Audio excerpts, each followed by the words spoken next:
Hello. So I wanted to do a second video on decks that did well in the Kaiba Cup from April 2023. Last time I reviewed the Global Rank 1 deck, and here we are with the Global Rank 2. I was a little bit surprised to see this here, but I think the way the deck is constructed, it does make sense. I talked a lot about consistency in the last video, and Mekk Knights sometimes do lack consistency, but the way the deck is set up actually works towards consistency, so this person did a great job and obviously placed extremely, extremely well because of that. So I have a ton of videos playing with Mekk Knights. I'm not going to go into great detail here, but this deck really cuts to the core of what you're trying to do, which I think more decks should. So what do I mean by that?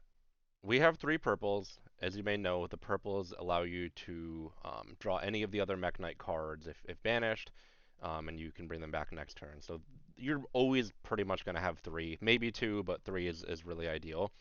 But outside of that, each of the other Mekk Knight monsters, we only see one of them. That is something I've done in the past, of have multiple depending on which one it is, and obviously blue is affected by the ban list, but it really cuts to the core of just getting one of each on the field, and being able to move them around using Indigo and use their effects like Red Moon or Yellow Star, of attacking either the back row or the monsters, those type of things. But to address the consistency, what we see here is three swap clerics and one Avram. So any monster that can be normal summoned. The swap cleric can be very, very good. I haven't used it as much because I didn't like the flow of it, but obviously I wasn't using this deck specifically. If it's used for a link summon, after you do the link summon, you can draw one card. So +1 in card advantage is a very, very good thing to have, and you can actually use it again after the first turn. With just doing more link summoning. So very, very powerful to keep drawing. And we have two World Legacies memory. So when you're really just trying to get the cards you're looking for within this archetype, no better way to do it than just having two of those there. Now, we have three Book of Moons for protection, and we have a couple other traps here. So in addition to Secret, which is a no-brainer, we have one Warning Point and then one Canadia, or I'm sorry, three Canadias, which not a card you typically see in this deck, but this could be why it did so well. So if you're not familiar, the card is going to flip down an opponent's card, face down a monster card when summoned. And in addition to that, it can be brought back from the graveyard as a normal monster in defense position. So it does help you not only, disrupt your opponent's plays there if they're looking to do link summoning, for example. You flip over the card, it can't be used there.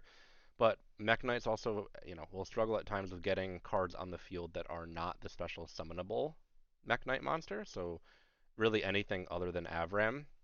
And having three of these allows you to bring normal monsters in the field. Obviously, you can pick which column they go into based on where you are. Those monsters can be used as part of link summoning and add a lot of flexibility. So, hats off.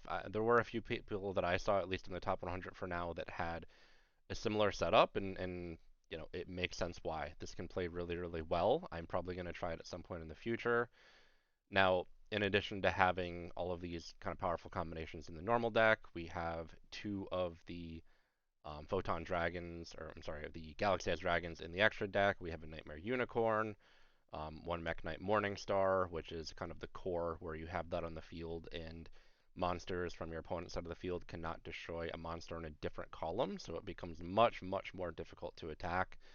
And some defensive stuff too, like Nightmare Unicorn, which is going to allow you to destroy a back row card. We have Imduk, we have a Link Disciple, and I can't remember the name of the last Link monster there. We have Pentastag, which allows you to do piercing damage when attacking. But it is also a low link monster, link 2 specifically. So if you're looking for another way to link summon, or using Canadia to, since you're not going to probably be attacking using that, um, you can use towards link summon of that, for example. So a lot of flexibility.